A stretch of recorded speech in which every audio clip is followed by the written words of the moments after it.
When I turned 71, I had just over $8 million in the bank, and by the end of that same week, I was standing in my kitchen staring at two uniformed officers telling me my only son would never be coming home.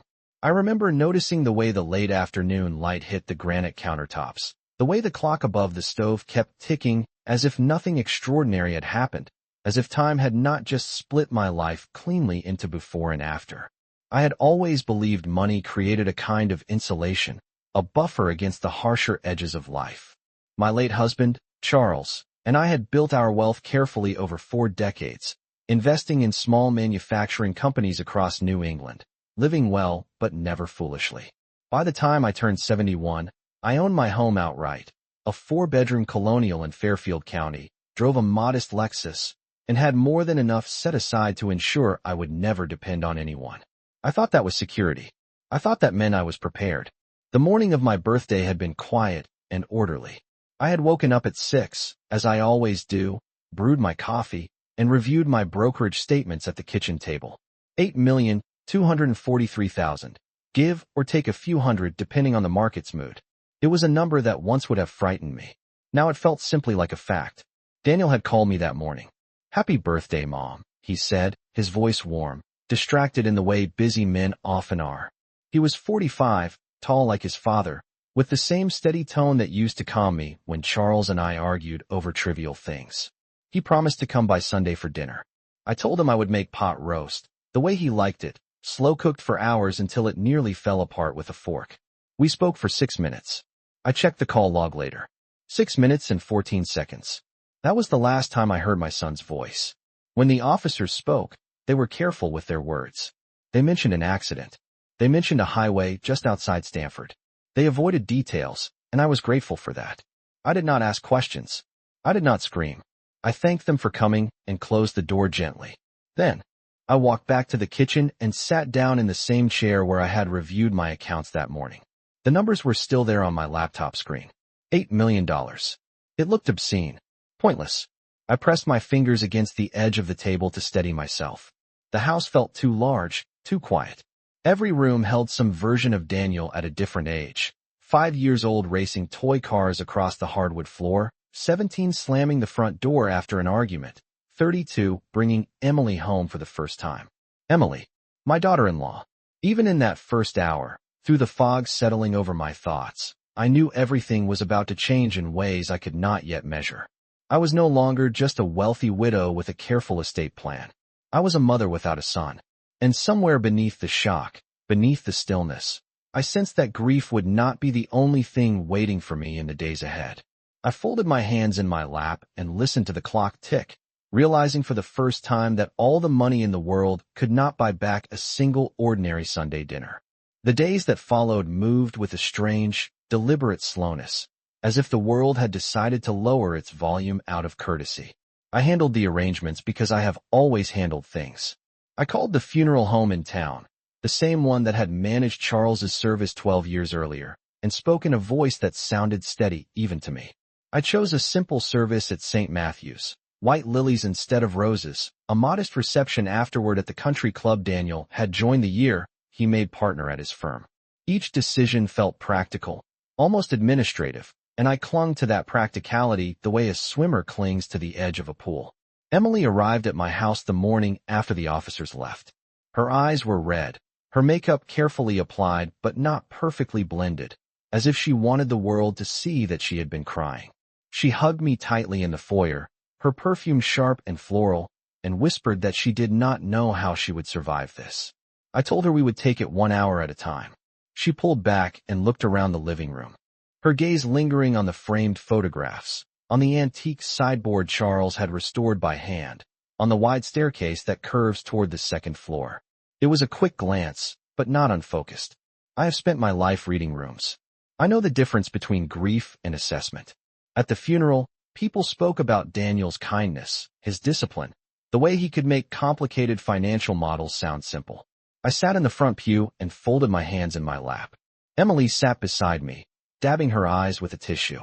When the pastor mentioned Daniel's work ethic and the legacy he would leave behind, I felt her fingers tighten around her purse strap.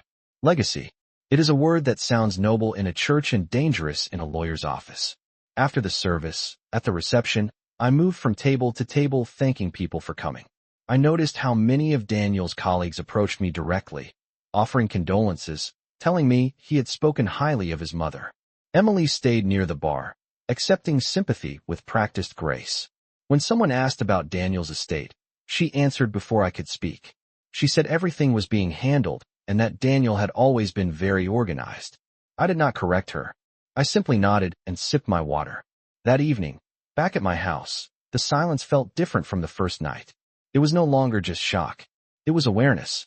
I walked through the hallway and paused outside Daniel's old bedroom, now a guest room painted in soft gray.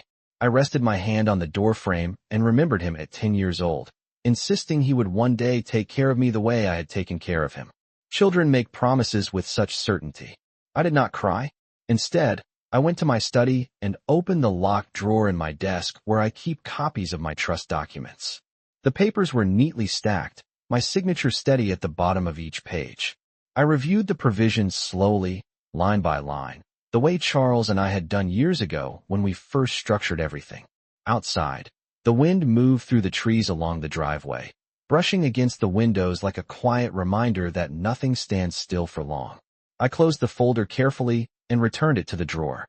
Grief was heavy, but beneath it something else was beginning to take shape. I could feel it in the stillness of the house, in the way Emily's voice had sharpened when money was mentioned, in the subtle shift of power that occurs when a son is gone and only a mother and a widow remain. I had lost my child. That truth would never soften. But I had not lost my mind, and I had not lost control. Not yet.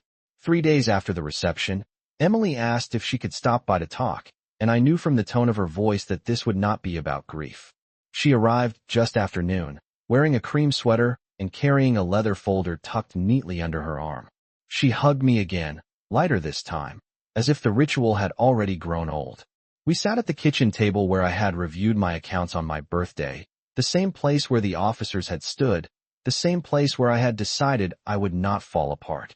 For a few minutes, she spoke about practical matters, about thank you cards, about Daniel's colleagues who had offered to help close out ongoing projects. Then there was a pause. She smoothed her hands over the folder and looked directly at me. She said Daniel had always told her that everything was organized, that he had structured things carefully for the future. She asked if I could walk her through the accounts, just so she could understand what needed to be done next. Her voice was soft, almost apologetic, but her eyes were steady. I asked her what she believed needed to be done.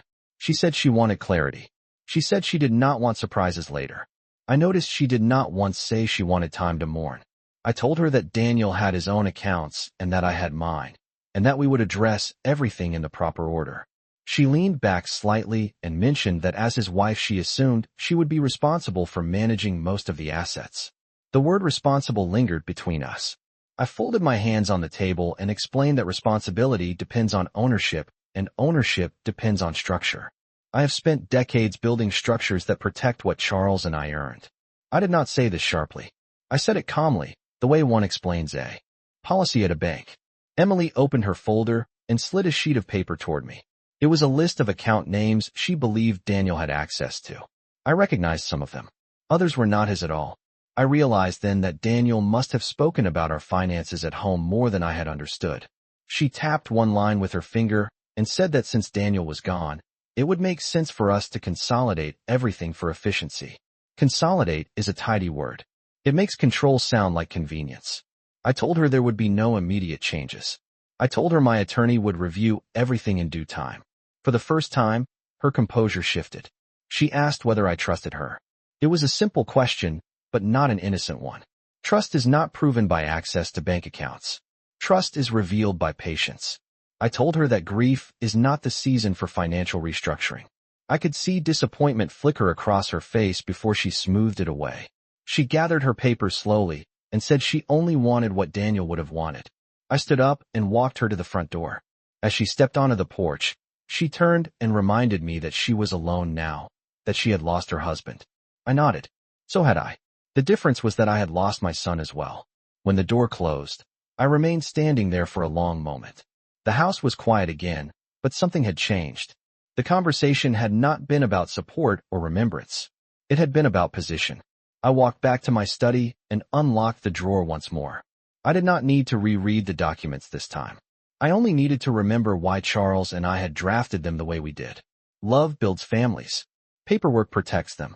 And I was beginning to understand that protection would soon matter more than comfort.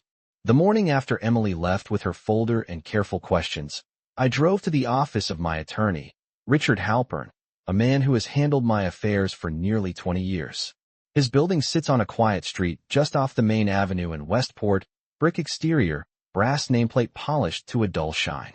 I have always appreciated that he does not waste words. When I entered his office, he stood, shook my hand firmly, and offered condolences without theatrics. I told him I would prefer clarity over sympathy. He nodded.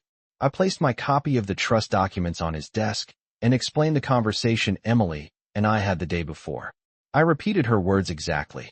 Consolidate. Responsibility. Efficiency.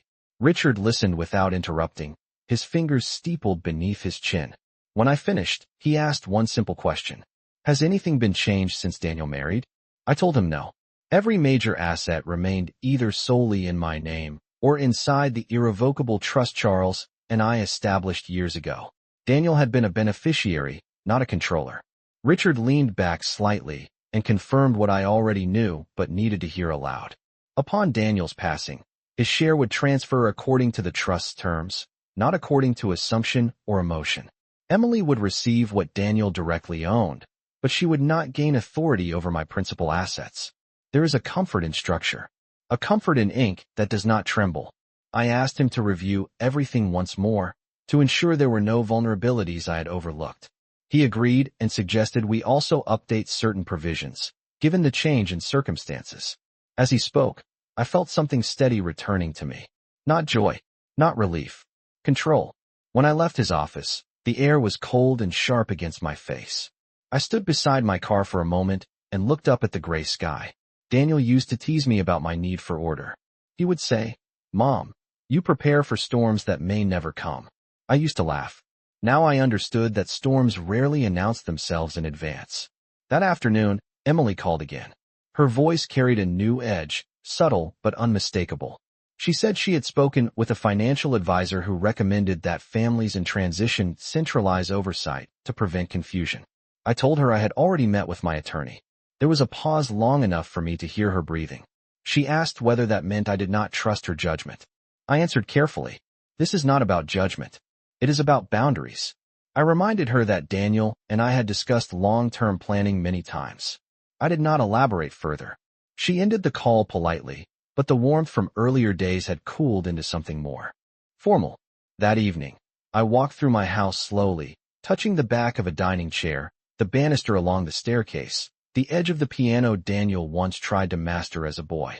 Every object represented years of decisions, of discipline, of sacrifice. Charles and I did not build this life to surrender it in a moment of confusion. I stood in the doorway of my study and looked at the desk where my documents rested. I understood now that grief and strategy would have to coexist. I could mourn my son and still defend the life we built. Those two truths were not opposites. They were necessary companions. And as I turned off the lights for the night, I realized something else. Emily believed this was a period of transition. She was correct. She simply misunderstood who would be transitioning out of control. Emily began coming to the house more frequently after that week, always with a reason that sounded reasonable on the surface. She said she needed to collect Daniel's remaining documents. She said she wanted to sort through a few boxes in the garage. She said she thought it would help her heal if she could organize his things. I did not deny her access. This house had once been Daniel's home, and I would not be the kind of mother who locked doors out of spite. But I watched. I noticed small shifts that might have escaped a younger woman. One afternoon I returned from the grocery store and found that the framed photograph of Daniel and me at his college graduation had been moved from the hallway console to a lower shelf near the stairs. In its place sat a wedding portrait of Daniel and Emily, larger than I remembered, the frame newly polished. It was a subtle rearrangement, easy to dismiss. I did not dismiss it. Later that week, she suggested that since she was now handling so many responsibilities alone, it might make sense for her to keep a set of updated keys to my house for convenience. She said emergencies are unpredictable. I told her emergencies are precisely why I have security systems and trusted neighbors. I smiled when I said it. She did not. The following Sunday, she invited me to dinner at the condominium she and Daniel had shared downtown. I accepted. The space was modern, clean, and carefully staged. Several of Daniel's personal items had already been removed from common areas, replaced with neutral decor. During dinner, she spoke about practical matters again. Property taxes, insurance renewals, the possibility of selling the condominium and relocating to something larger. She mentioned that with Daniel's life insurance payout and the right coordination of assets, she could invest in a property with greater long-term appreciation. She spoke confidently, as though the numbers were already aligned in her favor. I listened quietly and asked how she intended to fund such a purchase. She said that families support one another, especially in times of transition. I took a sip of water and let the silence stretch. Support and surrender are not the same thing. A few days later, my bank called to verify a request for information about one of my accounts. The representative explained that someone had inquired about joint access policies, stating they were assisting an elderly account holder with estate coordination. I felt a stillness settle over me that was colder than grief. I asked for the name attached to the inquiry. It was Emily. She had not forged anything. She had not broken into anything. She had simply positioned herself as helpful. I thanked the representative and clarified that no one was authorized to discuss my accounts without me present. After I ended the call, I did not react immediately. I sat at my desk and reviewed my statements once more. The balances were unchanged. The structure remained intact, but the pattern was undeniable. This was no longer about mourning. This was about momentum. I drove to the hardware store that afternoon and replaced the front door locks, not out of fear, but out of clarity. I updated the security codes and informed only 2 people of the changes: my attorney and my longtime neighbor, Mrs. Caldwell, who has lived across the street for 25 years and knows the rhythm of this house as well as I do. When Emily called that evening to ask whether I would be home the next morning, I told her I had several appointments and preferred advance notice before visits. She paused, then asked whether something had changed. I answered honestly. Yes, something had changed. Daniel was gone, and with him the assumption that I would always step aside for the sake of harmony. I hung up gently and looked around. My living room. The house felt steadier than it had in days. Not because my son was any less absent, but because I had drawn a line that could not be easily crossed. Grief had softened my voice, but it had not erased my boundaries. And I was beginning to see that boundaries were the only language Emily truly understood. The shift from subtle to direct came on a quiet Thursday afternoon when Emily asked me to meet her at a small cafe halfway between my house and her condominium. She said she wanted to clear the air. I arrived 10 minutes early, ordered tea, and chose a table near the window where I could see the parking lot. Old habits remain useful. When she walked in, she looked composed, almost businesslike. After a few polite exchanges about the weather and traffic, she placed her hands flat on the table and told me she had been thinking about my long-term care. The phrase was delivered gently, but it landed heavily. She said that at 71, I should consider simplifying my life. She mentioned retirement communities with amenities, assisted living options with on-site medical staff, and the advantages of consolidating assets to streamline management. I let her finish without interruption. Then I asked her whether she believed I was incapable of managing my own affairs. She replied quickly that it was not about capability, it was about practicality. She said large estates can become complicated for older individuals. I noticed she did not once ask what I wanted. I told her I still drove myself to appointments, reviewed my own investment reports, and met with my attorney without assistance. I reminded her that I had managed a portfolio worth several $1,000,000 for more than a decade since Charles passed. She smiled in a way that suggested reassurance, but there was impatience beneath it. She then explained that if I moved into a smaller residence, perhaps even into a senior community, it would free up significant equity from my home. That equity, she said, could be invested more aggressively under unified oversight. Unified. The word returned. I stirred my tea slowly and considered how far the conversation had traveled from grief. I told her I had no intention of leaving my home. I told her I preferred independence over convenience. Her posture stiffened slightly. She said she only wanted to protect what Daniel had worked so hard to build. I looked at her carefully. Daniel had built his career. Charles and I had built the foundation long before Emily entered our lives. Protection does not require surrender. After we left the cafe, I drove directly to my bank and requested an in-person review of all security protocols on my accounts. I updated beneficiary confirmations, ensured that no secondary access points existed, and placed additional alerts on any inquiries. The manager, who has known me for years, assured me that no changes would occur without my written authorization delivered in person. I thanked him and felt a steady calm settle in my chest. That evening, I reviewed my trust once more and made a decision that surprised even me.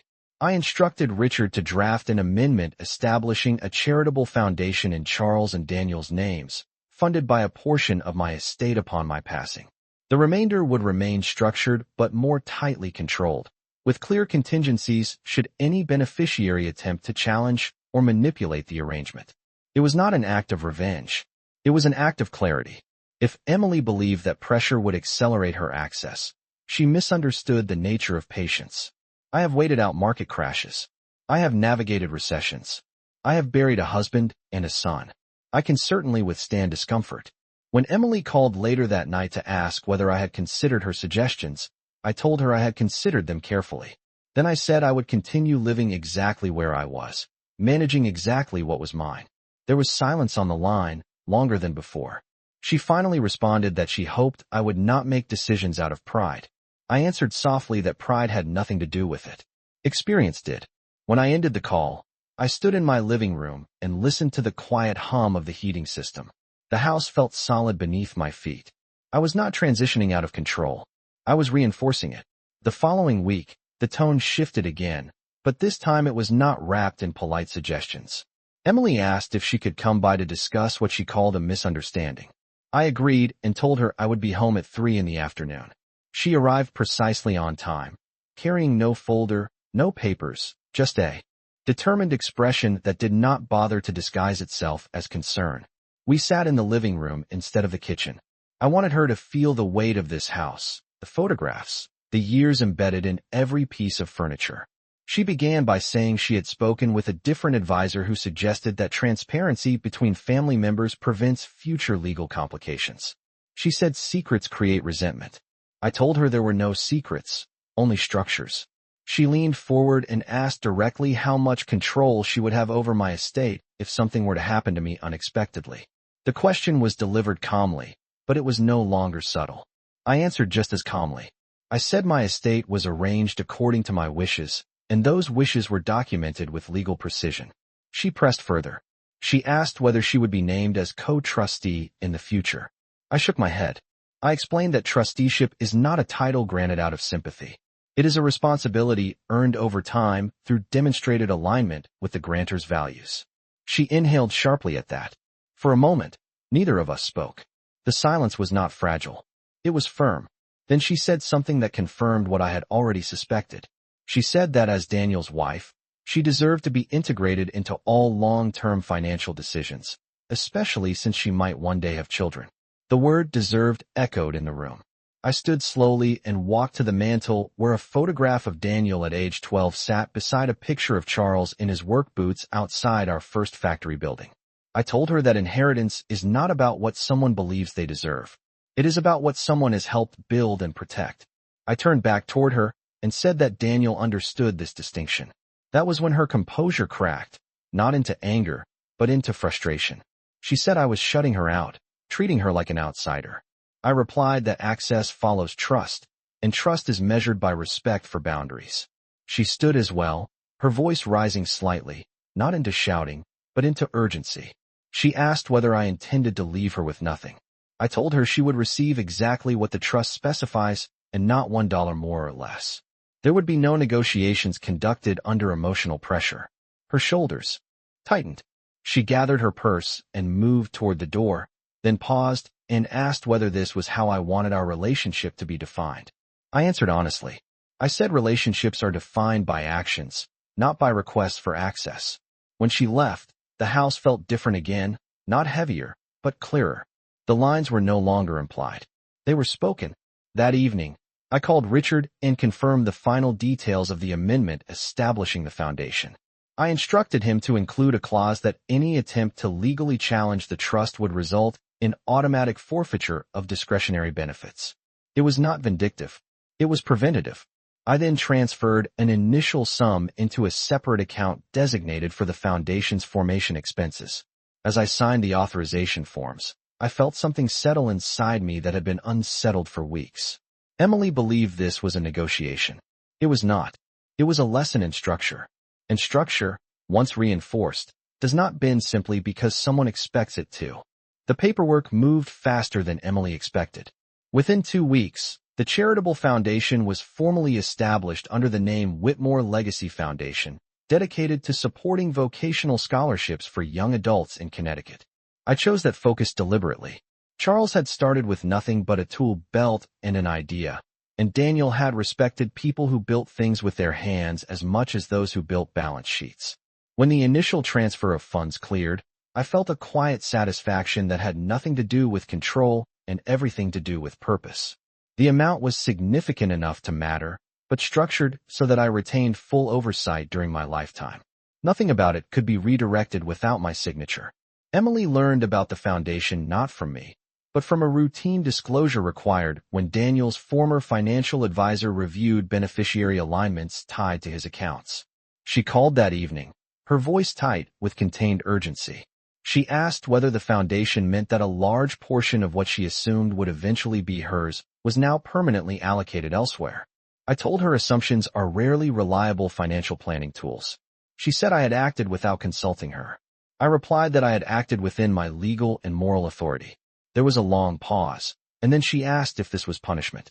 I answered honestly. It was preparation. The following Sunday, she arrived at my house without confirming in advance. I did not invite her in immediately. I stepped outside onto the porch and closed the door behind me.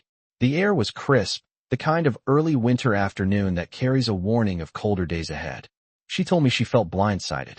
She said Daniel would have wanted unity, not division. I reminded her that unity does not require uniform access to assets.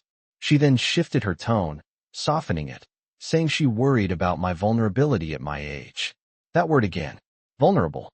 I looked her directly in the eye and told her vulnerability is not measured in years. It is measured in awareness. I explained that every decision I had made since Daniel's passing had been deliberate. I told her I had structured my estate to reflect both love and prudence. If she felt excluded, it was because she had mistaken proximity for entitlement. She asked whether there was any path for her to regain my trust. I considered the question carefully. Trust is not granted in response to pressure. It is rebuilt through patience and respect. I told her that any future conversations about finances would take place in the presence of my attorney. I also informed her that any attempt to contact my banks or advisors without my explicit authorization would result in formal notice of restricted communication. Her expression shifted from frustration to calculation. She understood what that meant. The porch light flicked on automatically as the afternoon darkened. She glanced at the door behind me, then back at my face. For the first time since Daniel's funeral, she seemed uncertain. She said she did not want conflict. I told her neither did I. Conflict arises when expectations ignore reality. I wished her well and stepped back inside, closing the door gently. Through the window, I watched her stand still for a moment before walking down the driveway to her car. The foundation documents rested on my desk inside, crisp and final. Grief still visited me at night, heavy and quiet. But alongside it now stood something steadier. I had transformed what could have been leverage into legacy. And legacy, once established, does not tremble simply because someone hoped it would. Winter settled fully over Connecticut by the time the first scholarship applications began arriving for the Whitmore Legacy Foundation. Thick envelopes appeared in my mailbox, addressed neatly in careful handwriting from young men and women describing trade programs, apprenticeship goals, and dreams that felt practical and solid. I read each letter at my dining room table with a pencil in hand, making notes in the margins, asking myself what Charles would have thought, what Daniel would have admired. For the first time since the accident, my evenings were filled with something other than defense. They were filled with evaluation, with purpose. Emily called less frequently after our conversation on the porch. When she did, her tone was measured, almost cautious. She asked about the holidays. She asked whether I would be attending a mutual friends gathering. She did not ask about my accounts. She did not mention consolidation or oversight. Distance can clarify what proximity once obscured. In early December, she requested one final meeting, this time at my attorney's office. I agreed. When we sat across the polished conference table from Richard, the dynamic was unmistakably different from our earlier encounters. Documents lay neatly arranged before us. Richard outlined the structure of Daniel's estate, the portion Emily would receive directly, and the limits that had always existed regarding my separate trust. Everything was precise. No emotion, no interpretation, just fact. Emily listened without interruption. When he finished, she asked whether there was any avenue to modify my trust while I was still alive. Richard responded gently that any modification would be entirely at my discretion. He then turned to me and asked whether I wished to make changes. I looked at Emily and saw something I had not seen before. Not calculation. Not frustration. Fatigue. I answered clearly. No. I explained that the foundation would remain funded as structured. The remaining assets would continue under the current provisions, including the protective clause against challenges. I told her that this was not about excluding her. It was about preserving stability in a season already marked by loss. She nodded slowly. For the first time, she did not argue. After the meeting, she and I walked to the parking lot together. The air was sharp, our breath visible in the cold. She said she had underestimated me. I replied that I had underestimated how quickly grief can expose character. We stood in silence for a moment, not as adversaries, but as two women connected by the same absence. I told her that whatever remained between us would depend on respect moving forward. Not access, not entitlement. Respect. She agreed quietly. As I drove home, I felt the weight of the past months settle into something steadier than sorrow. I had lost my only child. That truth would always ache. But I had not lost my judgment. I had not surrendered the life Charles and I built with patience and discipline. At 71, I understood something I wish I had learned earlier. Wealth does not guarantee security. Age does not guarantee wisdom. But boundaries, once drawn with clarity and calm, can protect both dignity and legacy.